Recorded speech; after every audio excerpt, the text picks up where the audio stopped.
Hello, this is Black Country Blokes chewing the fat. Listen. I've been hearing a lot lately about men don't talk, but in my experience, men do talk, just people aren't listening. So it's going to be me and a group of blokes discussing our struggles and victories through life. Warning, there may be some bad language, so apologies to all the moms, especially my own. Let's get going. Listen.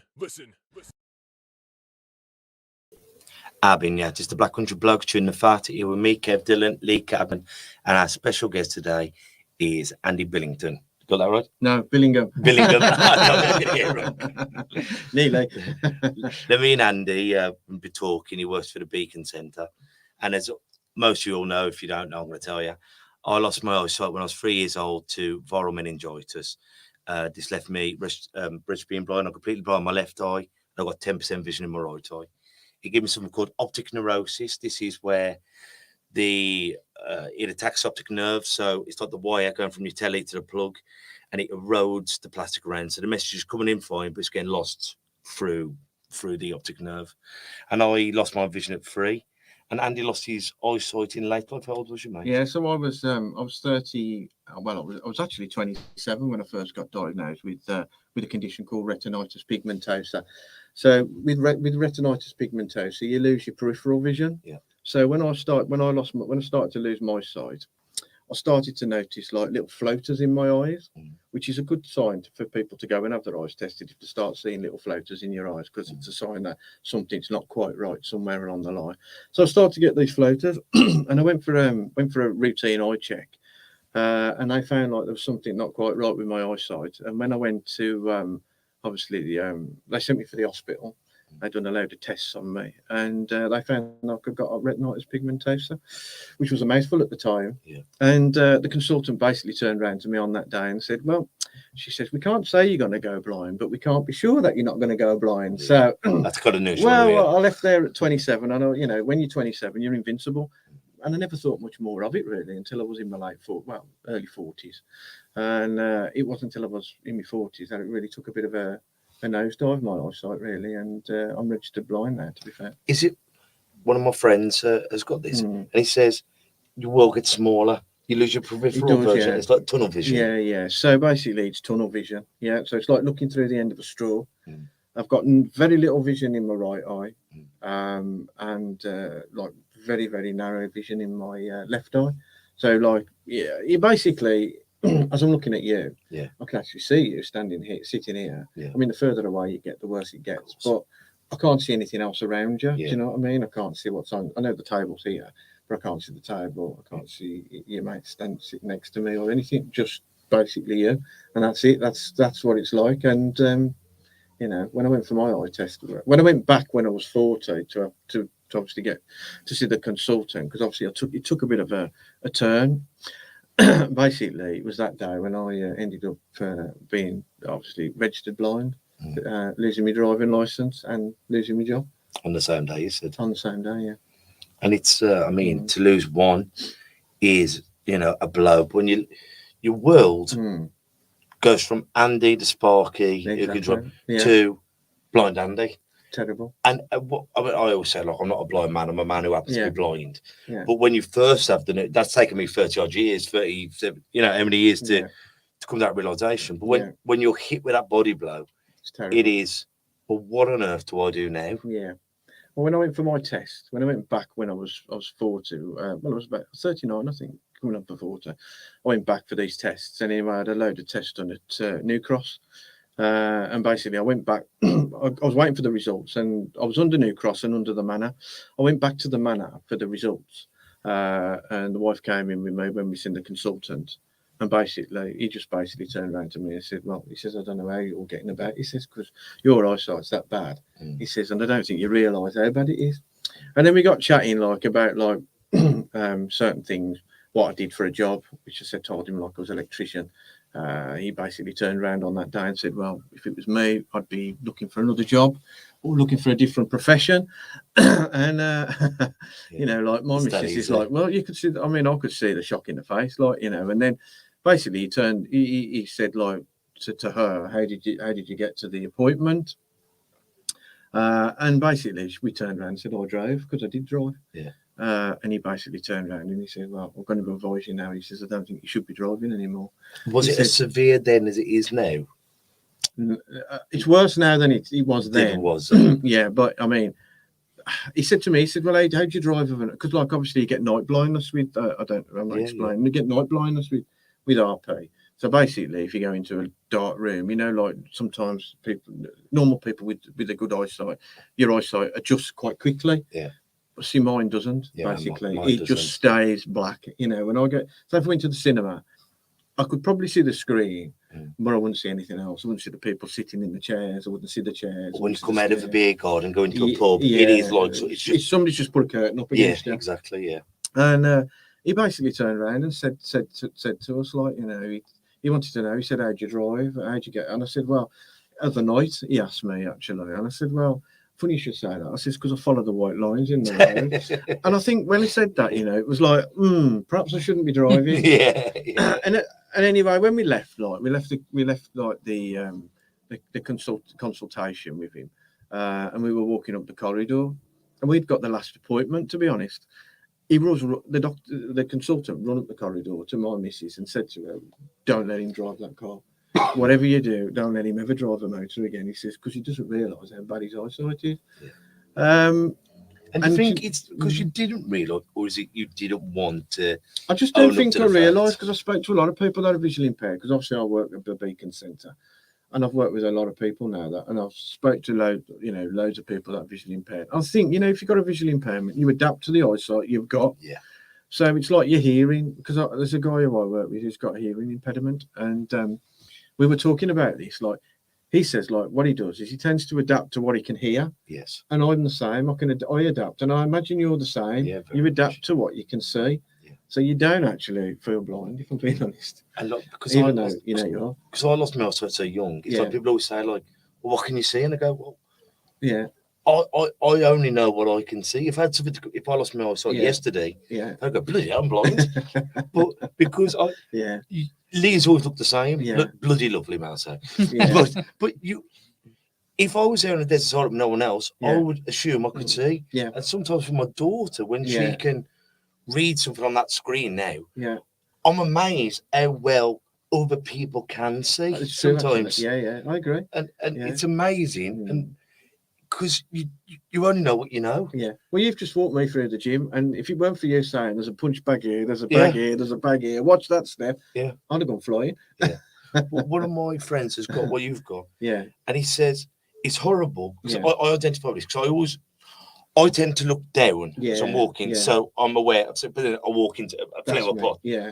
But because he's newer to it, because he's late 20s, 30s, he still looks straight, but then you bowl over kids. You're walking and kids get under your feet. It's in the pub, innit? They run across you. Well, when we can go in the pub, they leg it across you. And when they leg it across you, you always clatter them. And you feel bad. But you don't. But see, this is the thing, see, it makes you feel bad there. So I never used to use a cane, see. So I never used to use a white cane. And I'll tell you a little quick story. I was in town once with my missus, and I was going up the escalators, and I was one of these that was like, I'm never going to use a cane. I'm not going to, whatever, I'm never going to bow to it. No way.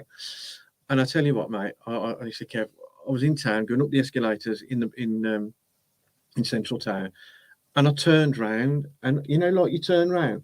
Well, because this kid was out my peripheral vision, I clocked him. Yeah. And I tell you what, mate, I clocked him right at the jaw with my elbow. Yeah. And he was like nose to nose with me. And I tell you what, mate, he was massive. Yeah. He'd have flattened me if he'd have come anywhere, you know, if he'd have landed me one.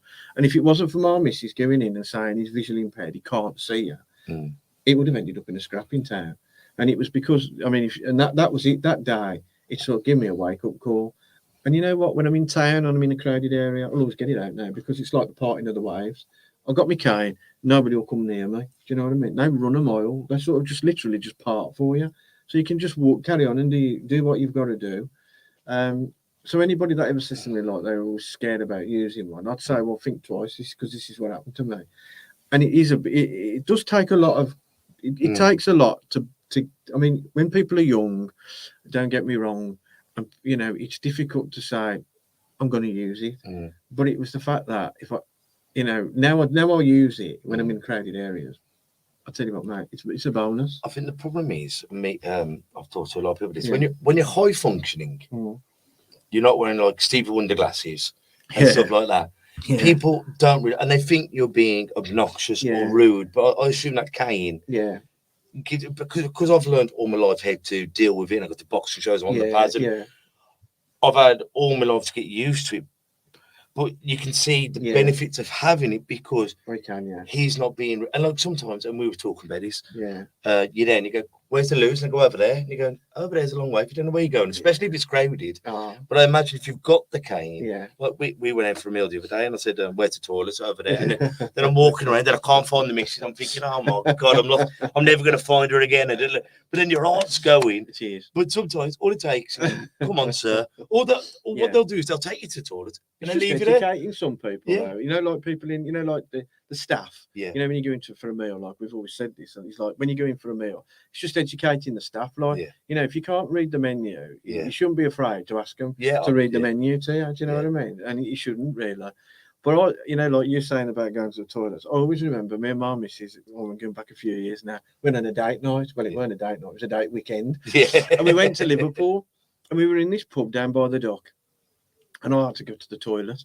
And I'll tell you what, I went into the toilet, mate, and it was literally, I think I've told you, it was black. This toilet was. Everywhere was black. There was mirrors everywhere, but everywhere was black. The door was black. The toilet doors were black. The urinals were white, obviously, right? But everything else was black.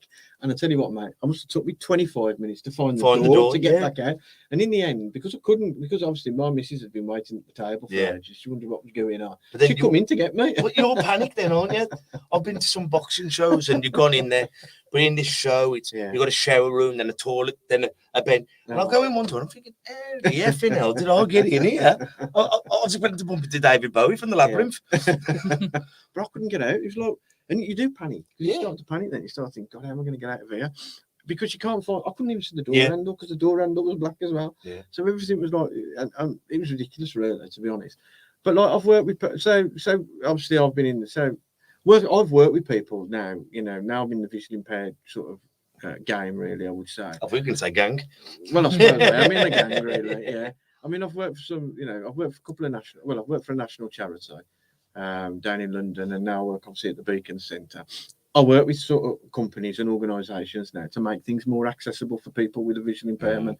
So I used to be a member at David Lloyd in Birmingham, and that was horrendous, Jim, to be honest, when I first went there, because it wasn't, you know, like you said to me, everything's spaced out, lovely, you know, and it is downstairs. Well, see, David Lloyd wasn't. So they'd like get the weights out, start weight training, leave the weights on the floor. So anybody, I mean, it doesn't necessarily have to be me. It could be anybody, an older person with a visual impairment. You know what I mean? Because older people, you know, have cataracts and things like that, and think, you know, macular degeneration. They still want to use the gym, but if there's stuff on the floor, they ain't going to use the gym because they're going to fall all over it. So I had to work with them a bit. It was like the lighting was poor, the gym equipment wasn't spaced out right, you know. They had stairs going up, you know, like that had got black carpet on, no markers on them, you know, like so you visually can pick them out. So I did a lot of work with them really to get that sorted, you know. So and soft things like that, you know, putting a bit of yellow or a bit of black. That's it. It makes such a difference because stairs and glass are a blind man's worst nightmare, aren't they? Because you can't see, and you know, now we've had all the COVID and you've got the thing, you're trying to buy something, but I can't see where I've got to put my hand to give the woman the thing, or steps. I'm all right going up steps because I kick it, but it's finding the first step, then again to run, or in the supermarket at the moment, the thing that drives me mad in the supermarket, them bloody stickers on the floor, because I'm walking, I look down, and every time it's, I'm going to trip over something, or I'm going to walk into something. So every 2 meters, and simple things, unless you've been in the foot race, you don't even notice it, do you? I'll tell you another thing, what people don't get is, you know, these wet floor signs. Oh yeah. Do you know what? Forever booting them. And the one day, I forget, we were in town. I'm more likely to fall over that than a wet floor. I just lamped it the one day. I just sort of booted it across, and I was in the toilet actually. And it seems to be where they always put them, but they always put them in the middle of the room. Right by the doors. You walk through the door, wet floor. First into it. First thing you're going to hit, isn't it? So because you're focused on looking for where the toilet is. Where is it? Where's the toilet? So you're sort of scanning already when you go in, aren't you? Do you know what I mean? So I think some people need educating around that. They do your head in, they do, because all you do is you just fall over them. And it's simple things like that. I mean, the staff does another thing, like I fall over when I go and pick the baby up from school. Yeah. You've got the mums and dads who congregate, and they'll make you walk into the road. Yeah. But then everyone has got a dog nowadays, and they've got the lead with the little rot that's running around. So you mind the woman tripping over the lead or the dog, and then they look at you for them getting your way. Yeah, yeah. It does your head in, I tell you. But I mean, it's part and parcel of being visually impaired. You have to sort of you adapt to it, don't you? You know, you have to sort of adapt to these things, you know, like life, really, you know. I think human beings in general are brilliant at adapting. Yeah. Because you've got bad eyes, bad hearing, bad whatever. It's not your hearing gets better. Yeah. You just make what hearing you've got to work for you. And how you walk, how I walk. I'm always pushing things with my elbows. My elbows become a whiskers because I don't want to walk like that. So you learn skills when you pour a glass of water. You hear when the water's getting to the top of it. And it's amazing what you learn. Yeah. And human beings are brilliant. And I think that's why the lockdown's been so difficult. Yeah. Because we weren't having a chance to adapt to it, because every week, every month, we're having to adapt to something different. Yeah, it's true, actually. But I mean, you know, it's like you're saying, you do. And like, you know, with your eyesight, like we were talking before you went on air, was the fact that you get used to what you've got. Yeah. And you adapt to what you've got. So when somebody says to me, you know, what can you see? Well, I can still see you're sitting there. Yeah. But like as I said to you, I can't see nothing else because I've got it's like looking through if you look through a straw, that's what it's exactly like. It's like looking through a straw, you know. So there's nothing else. I have to really scan, you know, to see what's around me. But you know, you have to adapt. I've had to adapt a lot, really. You know, learning different techniques. I mean, like we said when we first started chatting, you know, I was a sparky. I had to learn different techniques. I'd never done it. I'd never worked in an office before, you know, ever. You know, so when you go back all them years when I had to learn different skills, like, you know, I'd never used any adaptive software or anything like that. You know, so I had to learn all of that. You know, I had to learn. I mean, to be fair, I mean, you know, I've been to college obviously to get, you know, my qualifications to be a sparky, but you know, apart from that, really, I mean, like we said, I'd never sent an email before, not a structured email. So I had to decide on what I wanted to do, really, with myself, which was like, because I went through, like I said, I went through a bad depression, I did. Yeah. And the depression was, I mean, the way it was brought on, really, was like, you know, like, my missus, all the kids and my missus were all going out to work, and I was stuck in that house. And, you know, that went on for a little while, a couple of years, I would say, maybe 3. And I just thought to myself, what am I going to do with myself here? You know, I've got to do something. So like I said, I went out and I just met loads of people that were visually impaired. You know, I joined a few groups. I even set one up myself, to be fair. And then I went out and spoke to other people that were disabled as well. And I asked them how they got on, you know. And some said like they went back to college, and some said they went back to did some other little courses. And then I spoke to one guy who said he'd done an Open University degree. And I thought, oh, that sounds interesting. So I went and did a psychology degree. So I had to go at that. And I did that for a little while. How did you find it? It was all right. I mean, because, like, you know, you got disability student allowance and all of that. So that helps pay for all the kit. Because I was on the dole at the time. Yeah. So that paid for all the kit, you know. So they also got me the training. You know, so that helped. Structuring, like, my work was a bit of a tall order at first because, you know, I had to get a lot of help from my missus. Give me loads of help, you know, to help me structure it and help me get around it. And then I sorted all that out. You know, I started doing pretty well with it then, and it just flourished from there. And then I got a lucky break, really. I got a job at Thomas Pocklington Trust, and I worked there for a while. Worked my way through. Got to the director level, and then I decided it was time for a new challenge. And I went and worked for Beacon then. So, but something you touched on, and we talked off air about it. You went. I mean, that's remarkable. By the way, at any age, never want to have to learn all the software. But when you said then, like, I was on the dole, and we were saying off air, saying like, Lee's talked about this many times with his daughter, and my mom talked about.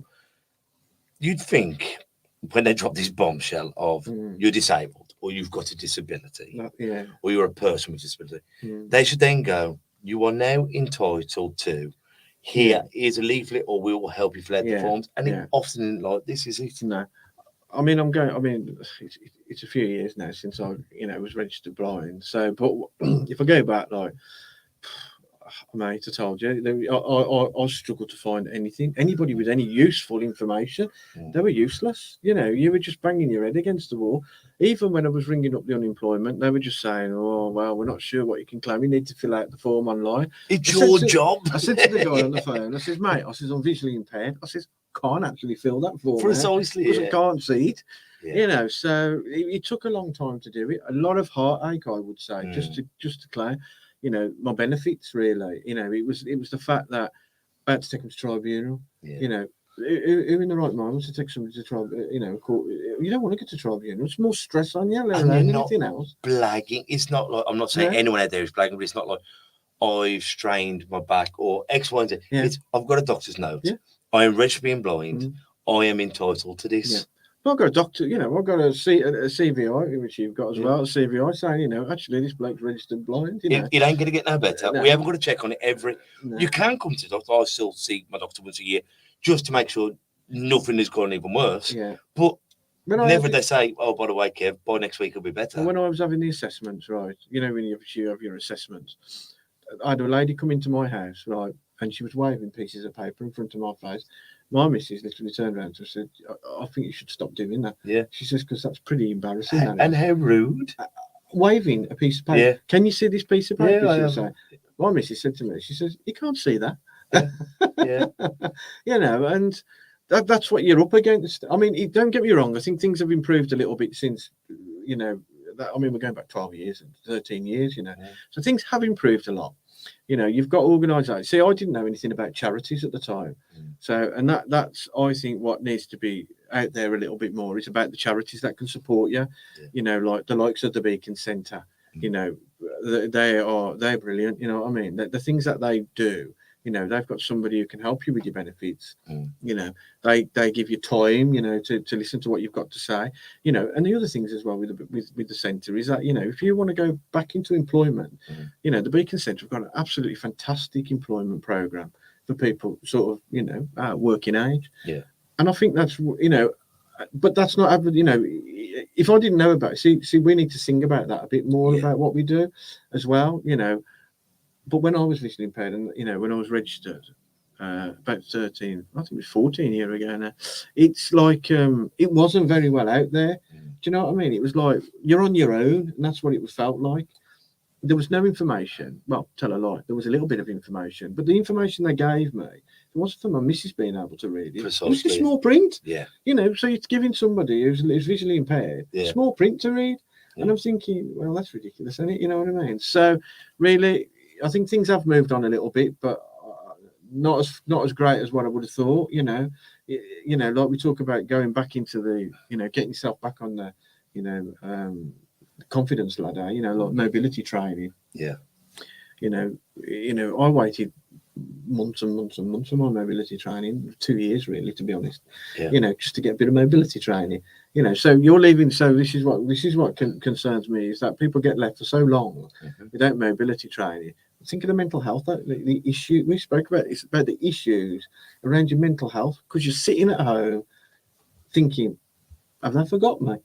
Yeah. And I always say the best friend of any mental health is loneliness. It is terrible. And if you feel alone, then you feel I'm not worth it. And that's when the depression, the anxiety, and everything else pulls on, because I'm alone. And thank goodness you've got your wife. I had my family, now I've got my wife.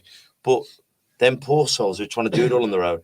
Read this leaflet. I'm going, you've sent a letter to a blind bloke or a blind woman. You know what I mean? And you're thinking, surely this could be done better. But you've seen it through your daughter, haven't you, Lee? I mean, how you've got to fight tooth and nail. In truth, I think I've said this before. I think the most discriminated people on this planet are the disabled. Yeah. I think that's more than racism, more than what you identify as, more than your sexuality. Like some of the basic things that we can't do with my daughter just because you can't get a wheelchair in an access in there. And it gripes on me. And I understand there is certain places that like, we've got a caravan in Wales. There's certain places in Wales you cannot change the door size because it's an old building and things like that. But there has to be with new builds. Yeah. You know, you have to make sure that these things are in place to get things like a wheelchair and to talk to people like Andy, like Kev, and go, how can we make this better for people who are visually impaired? But you're not even asked. But we were talking about this in all these organisations. It's not like I'm a disabled person, no matter what it is, or my family member has got a disability, so I have to get that person in there. A lot of these people just pull these ideas out the air. Well, I think what would suit blind people is, or what I think would suit. And you're going, but you have not lived within the household of disability. This is why I haven't spoke a lot in this, because I don't know what it's like to be blind. I can tell you what it's like to bring up a disabled daughter, but I don't walk around. I've worked, I've done some work with Access Birmingham around disability for people, basically for people in a wheelchair. And I tell you what, you'd be surprised how many shops in Birmingham you can't get a wheelchair in. And it's shocking, really. So whatever happens now, what happens now with this Access Birmingham is every time there's a planning change for a shop in Birmingham, it goes through this planning department, and the first thing they look at is wheelchair access. So can they get to the toilet? Is the toilet? So if it was changing into a restaurant, for instance, or an eatery, and it had got a toilet facility, the one thing you'd look at is, can you get a wheelchair in there? Can you turn it round? Do you know what I mean? Can they get through the door? Is there a ramp? Do you know what I mean? So certain things. To me, that's absolutely fantastic, but that's the basics of it. So with my daughter, what happens? We have to change her. The majority of the time, we'll change her on the disabled toilet floor. But I work with, so I've done some work with New Street Station around the changing facilities at New Street Station. And I tell you what, it wasn't until we really highlighted the fact that, you know, people do need to do this. That they actually did something about it. They've got a brilliant changing facility there now, with a hoist and everything. So it should be in. You go to your Asda. It should be in your Asda. Do you know what I mean? Definitely. Russell's Hall, just up the road, this week have announced that they're starting work on a changing places, which is as you probably know, I don't know where they're listening. A changing places is a place where you can actually change. They have a hoist, they have the table, they have all that. Now, Russell's Hall, over the last, 20 years, have gone through so many different changes, but no one thought to put that into a hospital where disabled people are going to be visiting. But thank God they're doing it now. You know, I mean, at least that's a step forward. And like I said to you, things have moved on. You know, like since I was first registered, things have moved on. I mean, quite slowly. I had a friend and he passed away unfortunately a couple of years ago. I mean, he was an oldish guy, but he was a lovely man. And we always used to have a little friendly chat of a Friday. We always used to have a natter, and it was probably a drink down the pub. And he's visually impaired as well, and he was. And he said to me, Andy, we're still talking about the same old stuff I spoke about 40 years ago. He says, so things haven't changed that much, he said. But I think me being in the sector now, working in the sector, I think I've seen change. And I do think it's getting better. And it's not just for visually impaired. I think for disabled people, I think in general, you know, like I watched on BT Sports. I don't know whether you watched BT Sports over the weekend, but the disability games were on. So it was like people, amputees, visually impaired, partially sighted. It was the football tournament. And I thought it was really good, actually, you know, for a national television station to show that. It's the first time the disability sports has been on. I thought it was excellent. The actual wheelchair guys were on there, you know, the wheelchair football. Yeah, the powered. The powered, that's it. I couldn't think of the name of it then. The powered, yeah. And that was on. It was brilliant, you know. And I was thinking, well, but it was on for the whole weekend. And I thought, well, you know, hats off to BT Sport, you know, for that. And I think we had Alex Brooker on from the last leg. Yeah. And what them guys have done for Paralympics, which will be starting very soon. Amazing. And Channel 4, you know, because it was always the Olympics and that other thing. Yeah. You know what I mean? But since 2000, excuse me, since 2012, the last leg guys and Channel 4 have really brought to the front. And I think it's brilliant. You know, the superhumans, they call them, and their ad campaigns just started now. And I just say it's getting better in so many ways. Yeah. But in so many other ways, it hasn't changed since almost the Dark Ages. You know what I mean? It's as you say, a lick of paint. You just go up these stairs. Because I'm a man who happens to be visually impaired. we do things like that naturally. Yeah. You know, you will put lines on the floors. You Yeah. will have somewhere where Calla can get into us. Yeah. We've got, you know, but I always think it's like with anything. Mm. People who support mental health, the higher ups, they have more influence when they have lost a loved one to Yeah. suicide, depression. And it's the same with visual So, impairment, yeah. wheelchairs, whatever it Mm. is. But we need more great people on side. Yeah. And hopefully by doing these conversations, so hopefully Beacon, other places share this and Yeah. go, you know what? I can go to the Lions Yeah. and I can find someone, or I can talk to Andy. Yeah. And I think more we have these frank and open conversations about stuff, Yeah. so you're Sometimes. not alone. Yeah, and a lot of people that I've spoke to, you know, like who are visually impaired and isolated, it's just about knowing what's out there. So, like your club, for instance, yeah, is brilliant for somebody's mental health. Do you know what I mean? But it's not just about the mental health; it's brilliant for people with a disability. Do you know what I mean? It shows people that they can go out there and do these things. It gives people confidence as well. But because like it's getting that link between, you know, disability, mental health, and sport. Yeah, which it's getting better. Don't get me wrong, because I've done a lot. I mean, I've worked with a lot of the guys around sport and physical activity over the years, and it is getting better. But I still think it needs a big push around it, because I still don't think enough people with a disability take up sport, you know, to support them, you know, not just for being fit, you know, for the mental health as well, you know, or just for friendship, to be honest, you know, meeting people, you know, which is good. But unfortunately, you know, we have to keep going on about it, but it's one of those things. I think, like we said, you know, BT Sports did that thing the weekend, you know, Channel 4 have done loads of stuff around it. You know, BBC are getting better about putting disabled people on television. So it's getting out there a bit more, and it is getting better bit by bit, but it is very slow. But even with that, and I think it's brilliant how far we've come in race equality. We've got more people of colour on the TV, but as you say, it's very rare to see someone with a disability on the news hosting or is a reporter. So maybe that'll be the next thing to come from it. There's one that I've worked with on BBC. I just can't think what his name is now. He's a visually impaired guy, but he's a correspondent. He's World, actually. So I think what his name was. He did have a flat at Pocklington, but I just can't think what his name was. No, it's gone off the top of my head. But he's a reporter, and he works for the BBC. But you're right, there isn't many visually impaired people that are on telly in front of anybody. But you know, we've you know, if we keep pushing, we'll get it there. You know, we just got to keep pushing at it at the right buttons.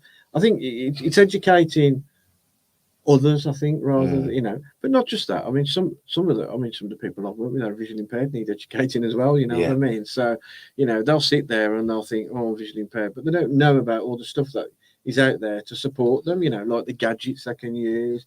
You know, the technology. That's, you know, technology is key really for somebody who's visually impaired, and a support bubble. Yeah. You support, but as you say about making friends. If I hadn't got my parents, my brother, my grandparents, who just said, never mind, we'll get on with it. You'll fall out. My dad always says, like, the way I've lived my life, he says, be careful Kevin, you fall over. And I said, Daddy, I'll get back up. He says, but that's how you lived your life. But because we had a great support bubble. But when I was going to school, I went to a mainstream school, I had a visually impaired uni. Some of the kids had just give up from babies. And I bumped into one a couple of years ago, and he was still that broken child. And we need to have people going to these communities, into these schools, into these places, and going and talking to the parents and the guardians and the partners and going, I've made a success. Because I remember at school, your careers officer comes in and goes, what do you want to do with the rest of your life? And I went, I want to be a reporter. But that'd be ridiculous. With your eyes, you'll never achieve that. And, you know, however many years on, I've got my podcast, we've got our show on. And it's that, don't always believe that you can't. And just because you can't exceed at everything, you will be able to find something at equal measures. That goes for everyone though, doesn't it, Kev? That's not even really to do with any kind of disability. You know, plenty of people in this world are told they can't do something, and then actually you go out and you find out you can. Anything's achievable. It's putting your mind and your time into getting good at it and then doing it.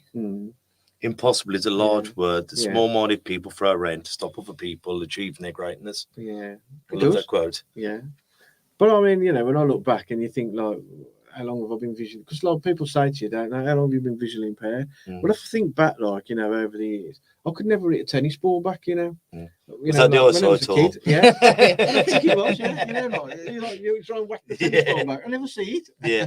And I think to myself, well, perhaps that was when it started all the way back then, you just don't know.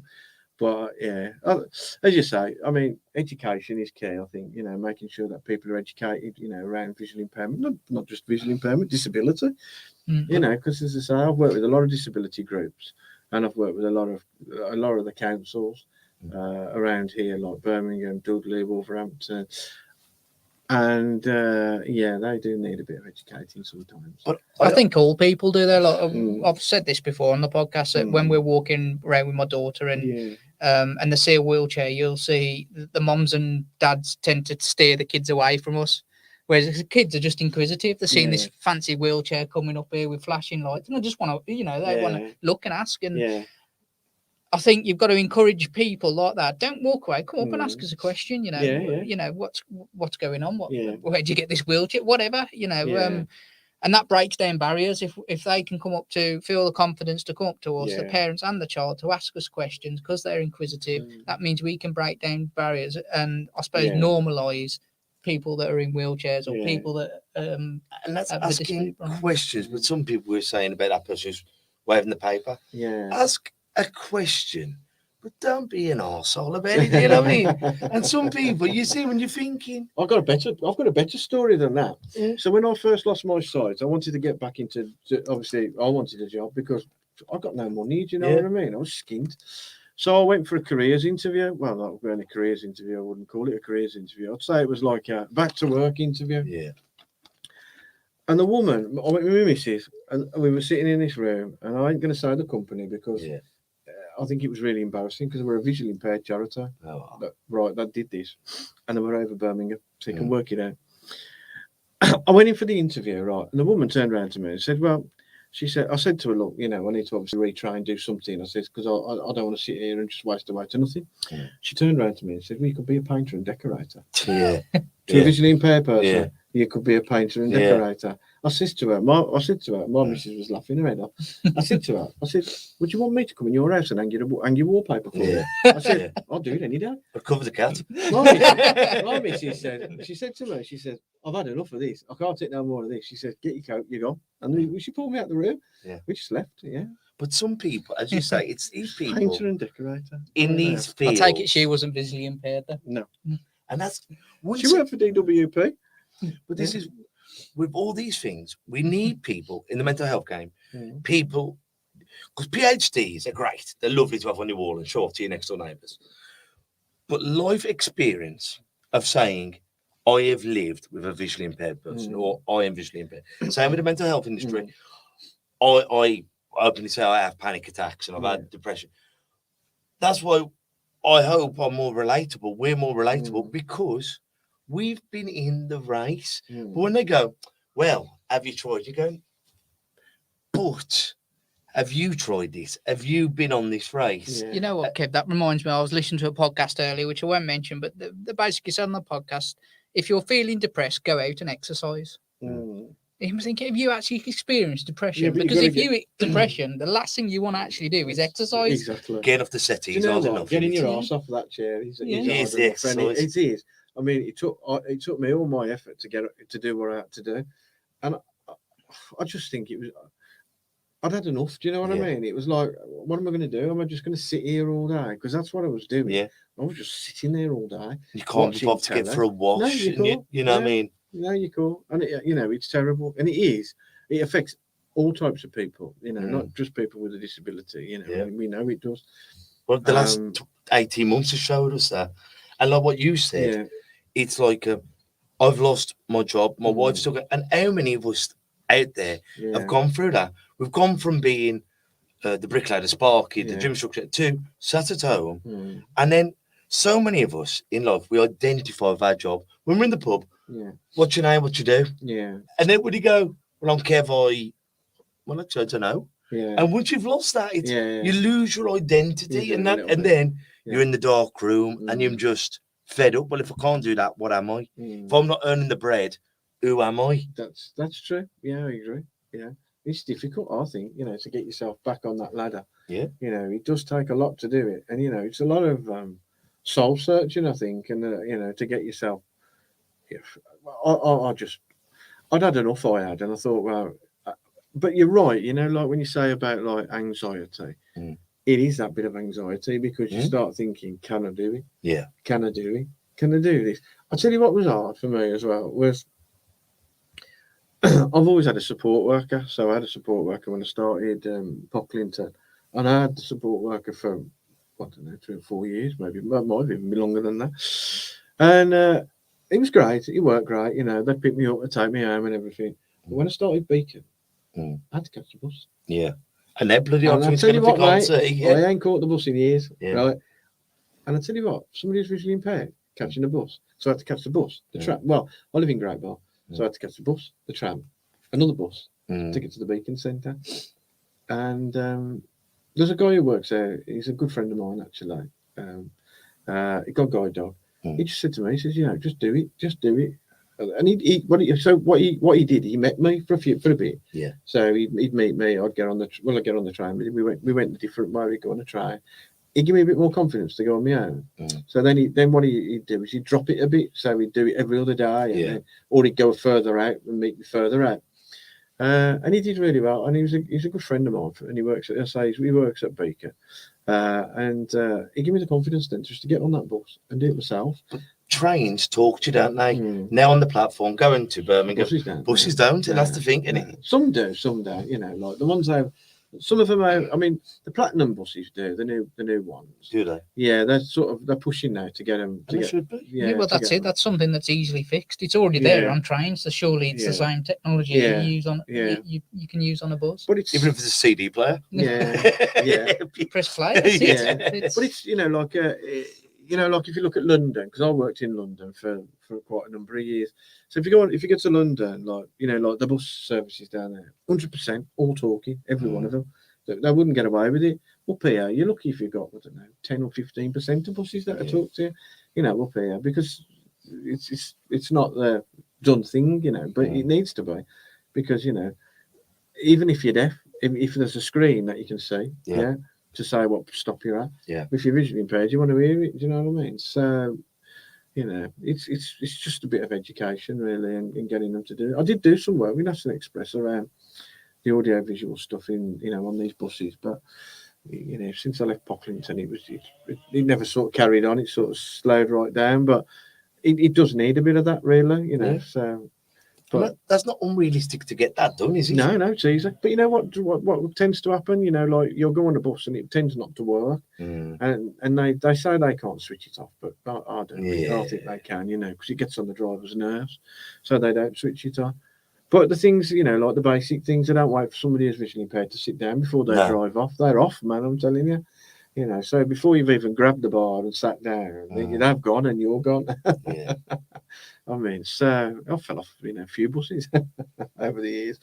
But that's a bit of humanity, that certain kindnesses, you know what I mean? If the world was a little bit kinder, I'm not trying to do like a postcard, you know what I mean? But if people were that little bit kinder and a bit more understanding, we could get so much further in life. We could, yeah. But something like, because I lost my mum so young, and growing up was tough because you're having to learn everything. But now I'm a man. I am so grateful I lost when I was young, because I've learned how to get around it. I missed many experiences. I couldn't compete in boxing, which broke my heart. Yeah. I couldn't drive, I couldn't do X, Y, and Z. How do you feel at losing it in later life? Are you glad because you had them experiences, or?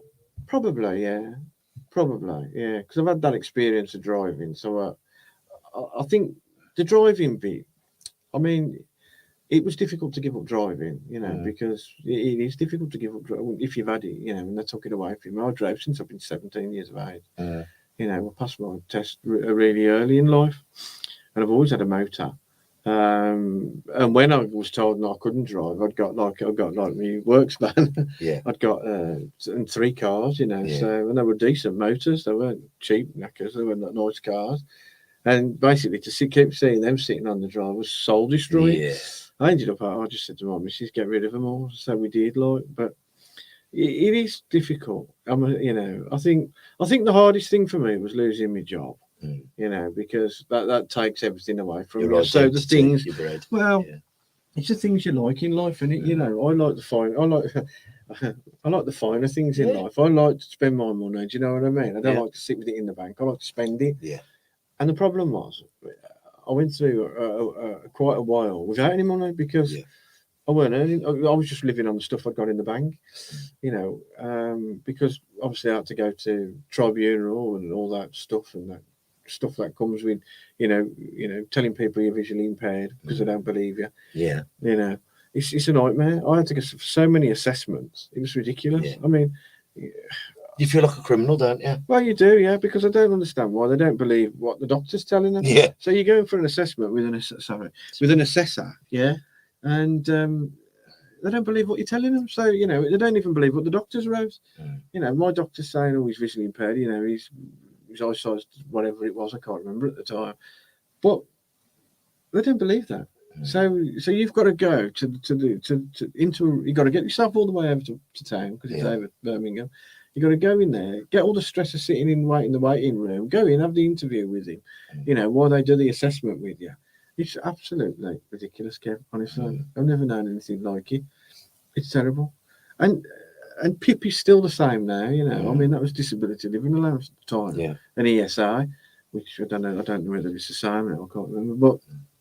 But PIP is just the same. I mean, you know, when it all swapped over, all the people that were visually impaired were worrying about whether they were going to get the mobility section, you know, because they'd made it tougher to get it. But you know, it's ridiculous. I mean, there's one thing on that PIP form, which says basically, can you read a sign, you know, from a certain distance? Well, I think it says, or it used to. I don't know if it still does.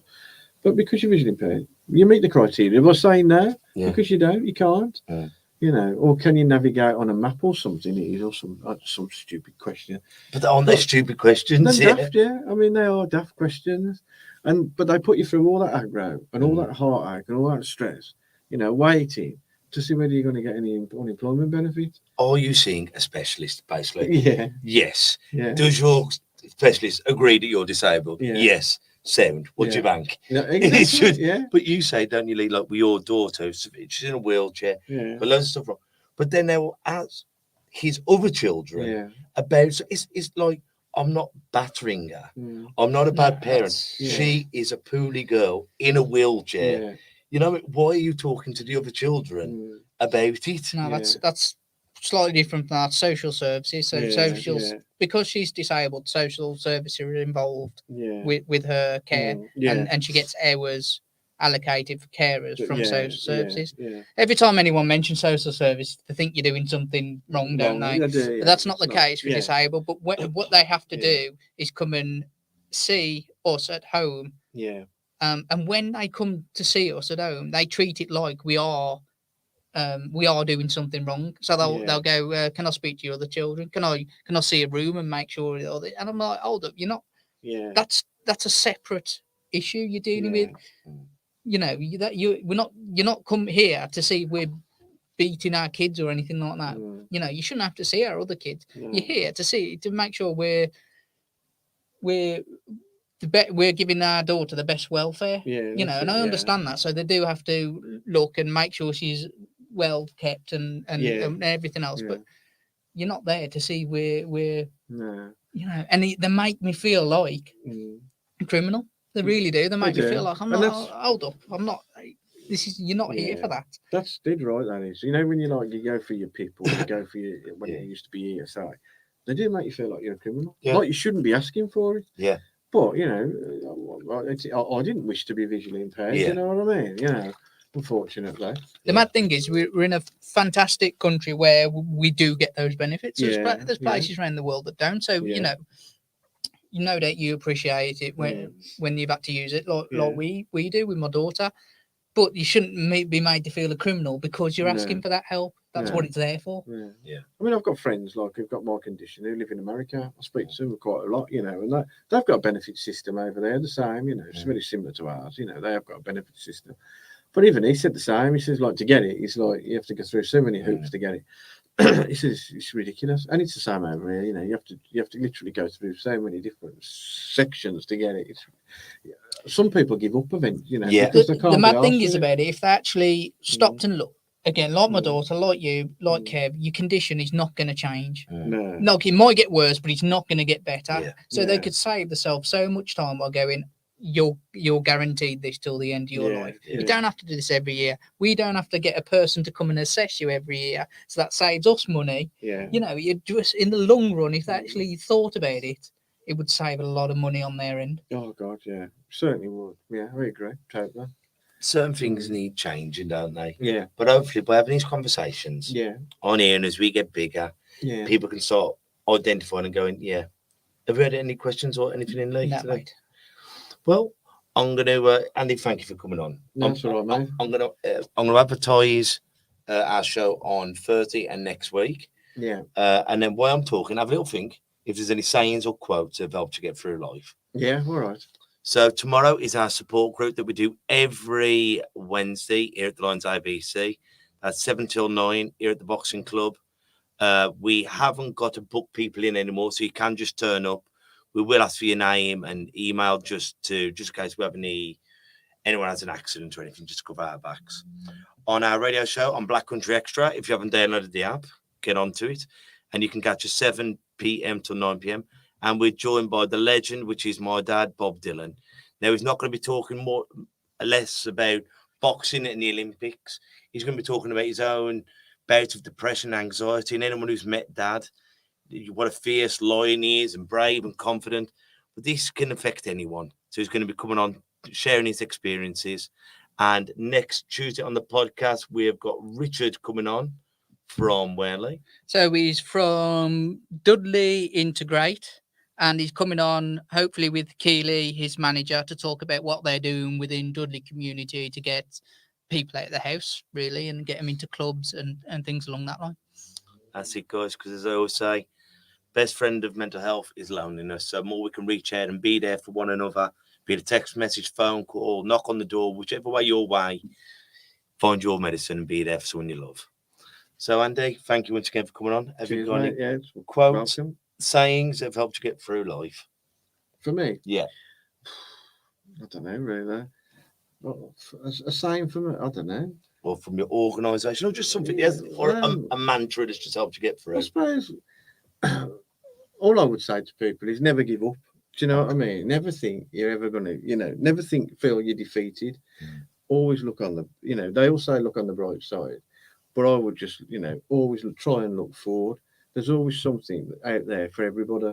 Do you know what I mean? And there is, and it is. I mean, as I say, I had to I struggled and I found my way, and if I can find my way, I'm sure most people can find their way. Brilliant. Well, guys, until we see each other next time, take care of yourselves and each other. Ta-ra a bit. Listen. And that's a wrap for another show. But if there are any comments or messages that you would like us to read out for our next podcast, please be in touch. There are also lots of different organisations at the bottom of this page, and hopefully they can help you or someone you care about. Please share this to spread the word. Until we talk next time, ta-ra a bit. Listen.